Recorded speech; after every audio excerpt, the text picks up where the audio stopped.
Hi everyone, welcome to the channel micro mentor. आज हम practice question series में day 2 कर रहे हैं, जहां पर हम इंट्रोडक्टरी माइक्रो इकोनॉमिक्स का चैप्टर नंबर 2 कंज्यूमर इक्विलिब्रियम के कुछ इंपॉर्टेंट क्वेश्चंस को डिस्कस करेंगे एंड कोशिश करेंगे इनसे रिलेटेड कॉन्सेप्ट्स को कवर करने की। So let's get started.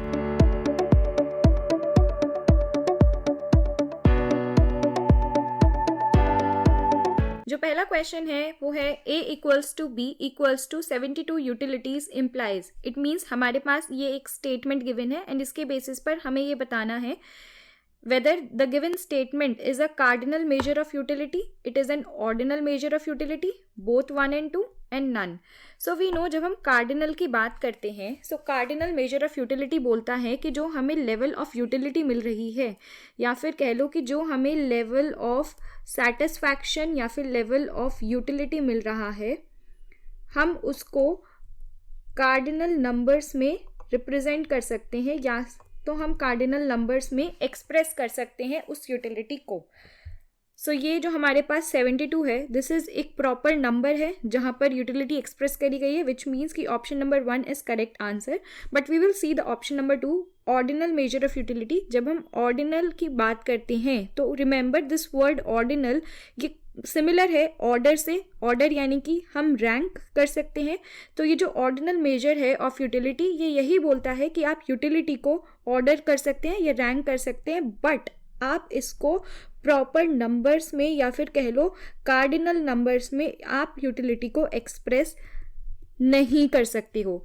Remember, जब हम कार्डिनल की बात करते हैं, this cardinal major of utility it is given by Alfred Marshall. And जब हम ऑर्डिनल की बात करते हैं तो ये ऑर्डिनल प्रमोट या प्रोफाउंड किया गया था by Hicks and Allen and Hicks ने इंडिफरेंस कर्व को यूज कर ऑर्डिनल मेजर ऑफ यूटिलिटी से कंज्यूमर इक्विलिब्रियम को मेजर करना था। नाउ हम मूव कर रहे हैं to the second question. Okay, so the second question is suppose that an ice cream is sold for ₹30। जो हमारे को आइसक्रीम का प्राइस गिवन है, अगर मैं आइसक्रीम को x लिख रही हूँ सिंपली, तो Px is 30। Lakshmi who loves ice cream has already eaten 3। उसने 3 यूनिट्स आइसक्रीम ऑलरेडी कंज्यूम कर लिया है। Her marginal utility from eating the third ice cream is 90। So जो MUX, जहां पर x मेरा आइसक्रीम है, is 90। It is given in the question. And marginal utility of ₹1 is 3 utils, यानी कि जो marginal utility of money given है ये 3 है।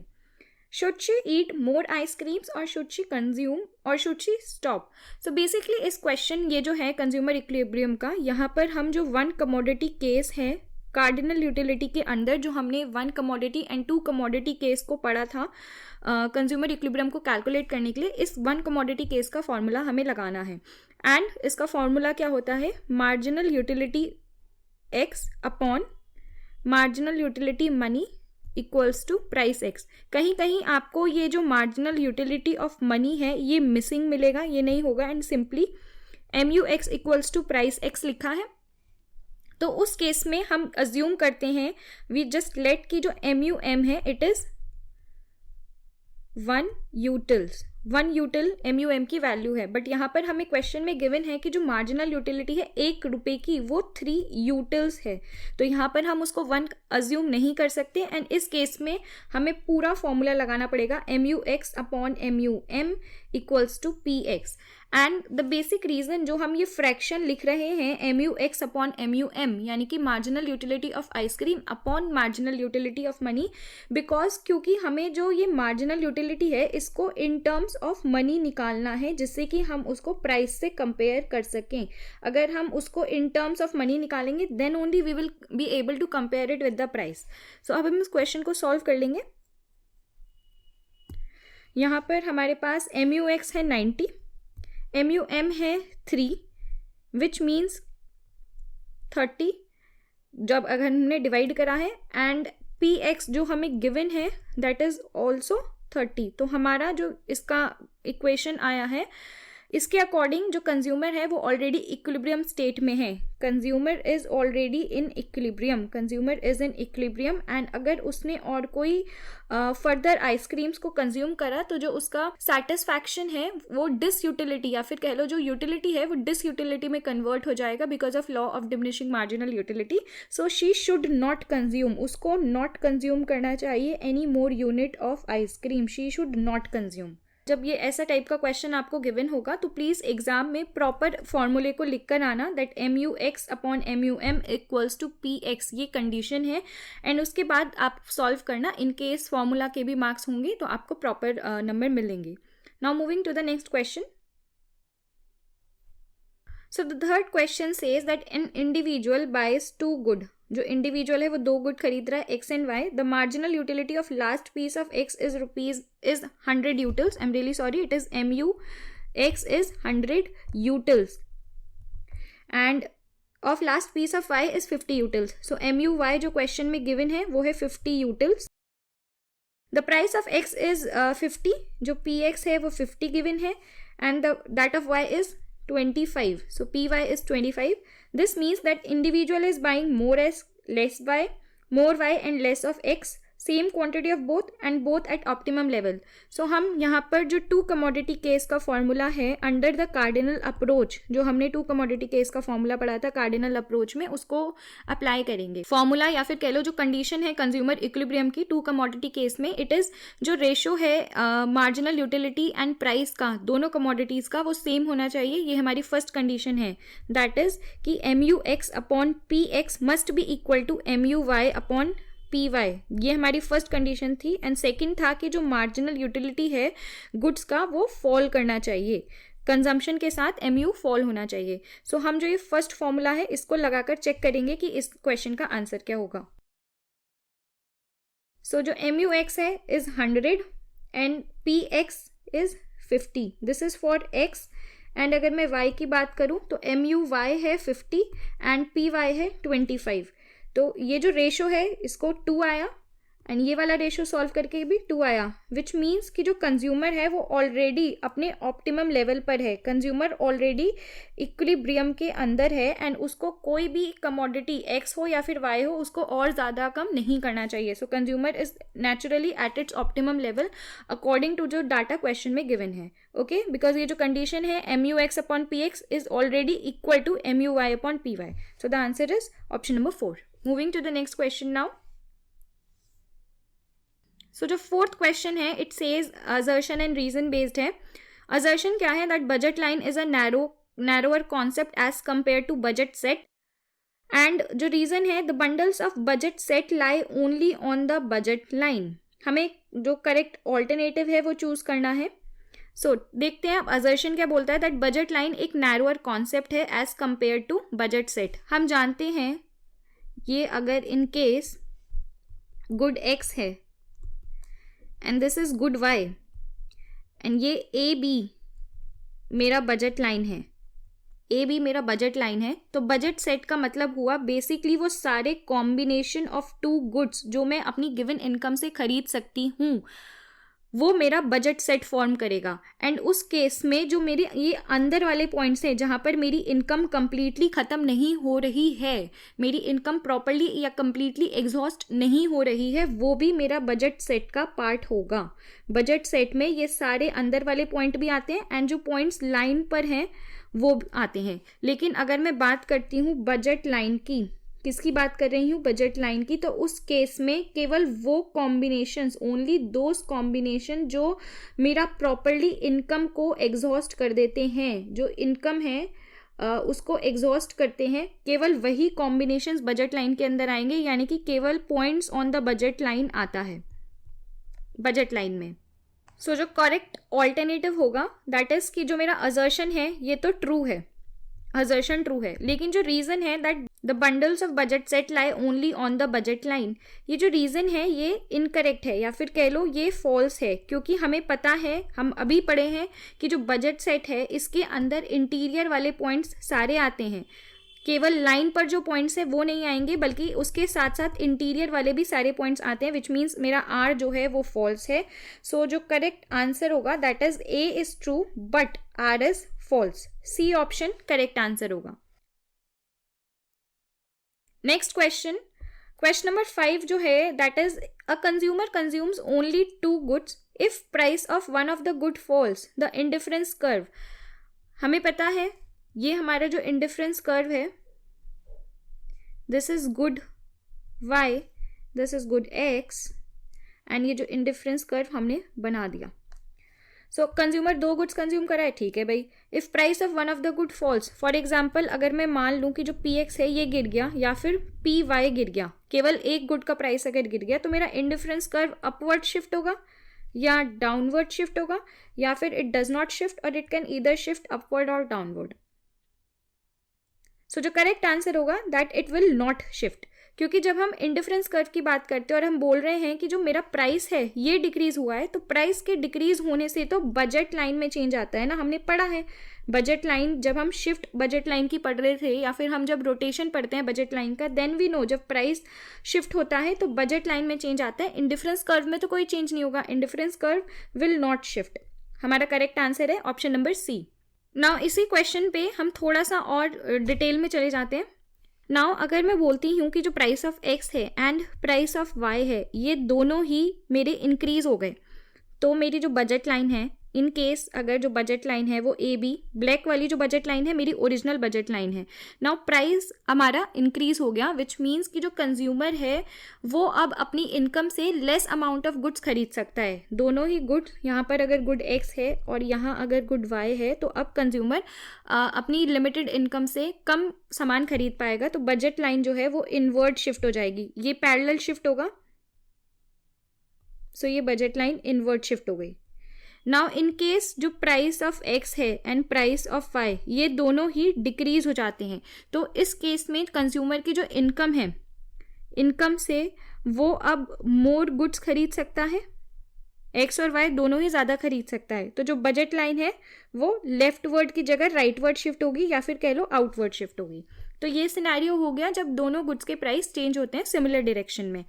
नाउ व्हाट इफ अगर मेरा जो प्राइस ऑफ x है ये इंक्रीज हो गया, बट जो प्राइस ऑफ y है ये कांस्टेंट है, जितना पहले था अभी भी उतना ही है, तो उस केस में ये मेरी ओरिजिनल बजट लाइन है, ओरिजिनल बजट लाइन ब्लैक से शो कर दिया। तो अगर px इंक्रीज हो गया, अब इससे कि मैं अपनी जो इनकम मेरी ऑलरेडी पहले थी उससे मैं कम अमाउंट ऑफ x को अब खरीद सकती हूँ, तो मेरी जो बजट लाइन है वो रोटेट करेगी इनसाइड। यहाँ पर मेरा गुड x है and this is good y, सो जो मेरी न्यू बजट लाइन होगी वो इनसाइड रोटेट कर जाएगी। जो पॉइंट है या फिर कह लो जो इंटरसेप्ट है y एक्सिस पर, ये वाला जो इंटरसेप्ट है ये चेंज नहीं होगा, क्योंकि जो प्राइस है y का कांस्टेंट है, बट जो x का प्राइस है वो चेंज हुआ है, इसलिए जो मेरा x का इंटरसेप्ट है वो चेंज होगा। नाउ इन केस जो प्राइस ऑफ x है ये डिक्रीज हो जाता है, बट जो प्राइस ऑफ y है वो कांस्टेंट रहता है, तो उस सिनेरियो में जब प्राइस ऑफ x डिक्रीज हो गया तो अगेन मेरी जो बजट लाइन है वो रोटेट करेगी, बट इस टाइम ये बाहर की तरफ आएगा। जो x एक्सिस का इंटरसेप्ट है ये आगे की तरफ मूव करेगा एंड ये ब्लू वाली जो लाइन होगी वो मेरी न्यू बजट लाइन होगी। ठीक है, सो ये आपका फर्दर एक्सप्लेनेशन था प्रीवियस क्वेश्चन का, जहां पर हमने सीखा कि अगर प्राइस में चेंज आता है तो जो इंडिफरेंस कर्व है उसमें कोई भी शिफ्ट नहीं होगा, एंड बजट लाइन में शिफ्ट या फिर रोटेशन होता है प्राइस के चेंज होने की वजह से। ठीक है, so we are moving to the 6th question now. So the question says that Ram derives total utility of 15 utils, 15 utils की उसको यूटिलिटी मिल रही है after having 5 packets of chips. तो जो TU है वो है 15, TU 5 से मेरा मतलब है जो टोटल यूटिलिटी उसको 5 पैकेट्स के बाद मिली है। His TU after consuming 6 packets is 12, मतलब इस केस में जो TU 6 है वो 12 हो गया, टोटल यूटिलिटी आपकी डिक्रीज हो रही है। What is his MU for the 6th packet, छठे पैकेट का डेफिनेटली अगर जो मेरी टोटल यूटिलिटी है फिफ्थ के बाद अगर जो मेरी टोटल यूटिलिटी है वो डिक्रीज हो गई है, 15 से मैं 12 पर आ गई हूँ, इसका मतलब है कि जो मेरी मार्जिनल यूटिलिटी है 6th यूनिट से वो डेफिनेटली नेगेटिव होगी। सबसे पहले तो हमें ये समझना है। अगर नेगेटिव है तो ऑप्शन नंबर ए एलिमिनेट हो जाएगा and option number C eliminate हो जाएगा। एंड -1 -3 कैसे डिसाइड करेंगे? सिंपली ये जो 15 है इसमें से हम 12 को माइनस कर देंगे, अगर सब्सट्रैक्ट कर देंगे तो 3 आता है। एंड क्योंकि जो मेरी यूटिलिटी है वो डिक्रीज हुई है तो इसका मतलब -3 यूटिल्स करेक्ट आंसर है। ठीक है, option number D is the correct answer. Moving to the next question now. So question number 7 में गिवन है that utility in economics means pleasure, happiness, usefulness and want satisfying power of a commodity. जो पहली चीज हम chapter में पढ़ते हैं it is about utility only, कि किसी भी गुड की अगर किसी भी गुड या सर्विसेज के पास एबिलिटी है टू सेटिस्फाई योर वांट्स तो वो हम उसको यूटिलिटी कहते हैं। So it is basically the want satisfying power of the commodity and यही आपका करेक्ट आंसर है। नाउ जो अगर हम देखें कुछ ये जो ऑप्शंस गिवन है हमारे पास जैसे कि यूजफुलनेस, तो ये क्यों गिवन है? बेसिकली यूजफुलनेस एंड यूटिलिटी जो है ये थोड़ा डिफरेंट कॉन्सेप्ट है। कैसे? अब हम इसको समझते हैं। एक हम गुड ले लेते हैं, एल्कोहल। तो कोई इंसान अगर डेली ड्रिंक करता है, वो डेली ड्रिंक करता है, तो उस पर्सन के लिए, ये जो डेली ड्रिंक करने वाला पर्सन है, इसके लिए तो इस एल्कोहल की यूटिलिटी होगी, वो उसको डेफिनेटली कुछ यूटिलिटी देता है तभी तो वो उसको डेली कंज्यूम करता है। बट क्या वो प्रोडक्ट यूजफुल है? नहीं, क्योंकि ये जो यूजफुलनेस है ये इसको एक्चुअली इसकी सेहत के लिए, इसकी हेल्थ के लिए तो ये अल्कोहल हार्मफुल है ना, तो उसको इवन दो यूटिलिटी मिल रही है बट वो उसके लिए यूजफुल नहीं है। तो यूटिलिटी इन इकोनॉमिक्स का मतलब यूजफुलनेस डेफिनेटली नहीं हो सकता। ना सेकंड ऑप्शन फर्स्ट ऑप्शन अगर हम देखें जो हमारे को गिवन है प्लेजर। नाउ आप इस चीज को लो, मान लो किसी पर्सन का एक्सीडेंट हो जाता है, उसको कुछ चोट लग जाती है एंड वो कहाँ जाता है? हॉस्पिटल जाता है। हॉस्पिटल जाने पर अब उसको ट्रीटमेंट मिल रहा है, जो भी उसको चोट लगी है वो ट्रीटमेंट मिल रहा है। तो क्या जो उसको ट्रीटमेंट मिल रहा है वो उसको प्लेजर देगा? वो जो ट्रीटमेंट है, जो सर्विस उसको हॉस्पिटल में मिल रही है, क्या वो सर्विस उसको प्लेजर देगी? वो उसको सेटिस्फैक्शन दे सकती है, क्योंकि जो उसका पेन है, जो भी डॉक्टर ने दवाई दी होगी उस पेन में उसको रिलीफ मिला होगा, लेकिन वो उसको प्लेजर नहीं देगी। सो अगेन जो सेटिस्फैक्शन है या कह लो जो यूटिलिटी है, it is not same as pleasure. तो ये जो यूटिलिटी इन इकोनॉमिक्स है इसका डेफिनेटली जो आंसर होगा वो होगा option number 4, want satisfying power of a commodity. Moving to the next question. Given है that a consumer consist of an individual, a group of individual, institution और household. And अब ये जो 4 option हमें given है इसमें से we have to choose the correct answer. The first option is option number A, D and B. So A, D, B means individual included है, household भी included है एंड ग्रुप ऑफ इंडिविजुअल्स भी included है। So institution हम जानते हैं कि consumer institution मतलब कोई भी इंसान जो अपने सेटिस्फैक्शन के लिए दूसरों की बनाई हुई गुड्स एंड सर्विसेज को यूज करता है, वो हर एक इंडिविजुअल कंज्यूमर है। But it is not just individual, individual नहीं होता, वहां पर हम एक इंस्टीट्यूशन को भी कंसिडर करते हैं, हम एक हाउस होल्ड को भी कंसिडर करते हैं, ग्रुप ऑफ इंडिविजुअल्स को भी कंसिडर करते हैं। तो बेसिकली ये जो चारों पॉइंट है ये चारों के चारों कंज्यूमर होंगे। So all of the above जो है वो करेक्ट आंसर है, क्योंकि ऑप्शन नंबर 1 में देखें तो सी मिसिंग है एंड ऑप्शन नंबर 2 में देखें तो डी मिसिंग है एंड ऑप्शन नंबर 3 तो केवल 1 को कह रहा है। तो ये तीनों इनकरेक्ट है and option number 4 is the correct answer. Moving to the next question. When marginal utility diminishes TU dash at dash rate, जब मार्जिनल यूटिलिटी डिक्रीज होती है तो टोटल यूटिलिटी में क्या होता है? इंक्रीज हो रही है at an increasing rate? No. Decrease हो रही है? डेफिनेटली नॉट, क्योंकि हमें पता है जो मार्जिनल यूटिलिटी है, अगर आपने एक पहली यूनिट को कंज्यूम कर लिया उसके बाद से एक्सेप्ट सम केसेस में जो मार्जिनल यूटिलिटी है वो डिक्रीज ही होगी, तो मार्जिनल यूटिलिटी तो डिमिनिश करेगी। बट टोटल यूटिलिटी डिक्रीज तभी होती है जब मार्जिनल यूटिलिटी हमारी नेगेटिव हो जाती है। सो यहाँ पर क्वेश्चन में डिमिनिश वर्ड यूज है, नेगेटिव नहीं यूज है, तो हम ये जो ऑप्शन नंबर 2 है डिक्रीज, इसको कंसिडर नहीं करेंगे। सिमिलरली ऑप्शन नंबर 4 को भी एलिमिनेट कर देंगे। नाउ ऑप्शन नंबर 1 एंड 3 बचा। कि increasing at an increasing rate, हमें पता है जब मार्जिनल यूटिलिटी क्या कर रही है, डिमिनिश कर रही है, डिक्रीज हो रही है, तो टोटल यूटिलिटी ये आपका इंक्रीज होगा, लेकिन एक डिक्रीजिंग रेट से। तो option number 3 is the correct answer. Increases होता है at decreasing rate. Moving to the next question now. Question है which of the following statement is correct about indifference curve. पहला स्टेटमेंट है IC slopes downward from, okay, it slopes downward from right to left. देखो आपको confuse करने के लिए ही दे रखा है, एग्जामिनर को भी पता है कि आपको चीजें आती हैं, बट स्टूडेंट क्या है ना, जल्दी जल्दी में क्वेश्चन को प्रॉपरली रीड नहीं करता। हमें पता है कि इंडिफरेंस कर्व डाउनवर्ड स्लोपिंग है, लेकिन ये डाउनवर्ड स्लोपिंग जो है इंडिफरेंस कर्व, ये तब है जब हम एक मैप को लेफ्ट से राइट की डायरेक्शन में रीड कर रहे हैं, एंड यहाँ पर गिवन है राइट टू लेफ्ट, तो ये ऑप्शन फॉल्स हो जाएगा। द स्टेटमेंट इनकरेक्ट है। IC is concave to origin because of diminishing MRS। देखो अगेन क्वेश्चन में प्ले करा गया एक ट्रिक है। IC जो है IC की वॉट एवर अभी अब मान लें जो भी उसकी शेप है, it is because of diminishing MRS, but क्या ये कॉन्केव है? क्या ये जो मेरा इंडिफरेंस कर्व है ये कॉन्केव है? नहीं, इट इज कॉन्वेक्स। हमें पता है आईसी जो होता है वो कॉन्वेक्स होता है, एंड वो होता है डिमिनिशिंग एमआरएस की वजह से। तो रीजन तो सही गिवन है, लेकिन जो शेप है वो गलत है, तो ऑप्शन नंबर बी भी इनकरेक्ट है। ऑप्शन नंबर सी कहता है that IC touch X axis but not Y axis. हमें पता है कि जब हम इंडिफरेंस कर्व बना रहे हैं तो हम ये बोलते हैं कि जो कंज्यूमर है वो दोनों गुड्स को कंज्यूम कर रहा है, यानी कि गुड एक्स को भी एंड गुड वाई को भी।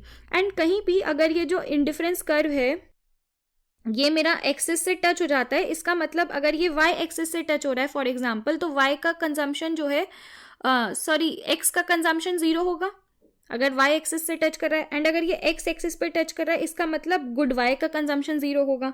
तो इन दिस केस अगर जो मेरी इंडिफरेंस कर्व है ये एक्सिस पे टच हो जाता है तो हम एक कमोडिटी को ही कंज्यूम कर रहे हैं, दो को कंज्यूम नहीं कर रहे हैं। तो ये जो ऑप्शन नंबर जो स्टेटमेंट नंबर सी है, I C touch the X axis but not Y axis, ये भी फॉल्स हो गया। नाउ द लास्ट है that family of I C is called indifference map. Yes, हमें पता है जो इंडिफरेंस कर्व की फैमिली होती है जहाँ पर 2-3 इंडिफरेंस कर्व्स या फिर infinite number of indifference curve होते हैं, हम उसको क्या कहते हैं? Indifference map. So this is the correct answer. Basically ये आपको जो प्रॉपर्टीज थी ना इंडिफरेंस कर्व की, उनमें से क्वेश्चन आया है, एक्सेप्ट ये जो स्टेटमेंट है लास्ट वाली। एंड डेफिनेटली ये जो प्रॉपर्टीज हैं काफ़ी इंपॉर्टेंट है लॉन्ग क्वेश्चन फॉर्मेट में भी एंड MCQs में भी, तो इसको प्रॉपरली रीड करिएगा कि कॉन्वेक्स है इंडिफरेंस कर्व तो उसका रीज़न क्या है, या IC अगर आपका डाउनवर्ड स्लोपिंग है तो उसका रीज़न क्या है, MRS डिमिनिश करता है तो वो कौन से लॉ की वजह से करता है, क्या लॉ वो फॉलो करता है, basically the law of diminishing marginal utility. तो इन सारे कॉन्सेप्ट्स को प्रॉपरली प्लीज रिवाइज करिएगा। So that's it for today. हम नेक्स्ट चैप्टर के क्वेश्चन डिस्कस करेंगे इन द नेक्स्ट वीडियो। अगर आपको वीडियो यूजफुल लगी है एंड आपके एग्जाम में इस वीडियो ने थोड़ा बहुत भी हेल्प किया हो तो please consider subscribing to the channel. Thank you.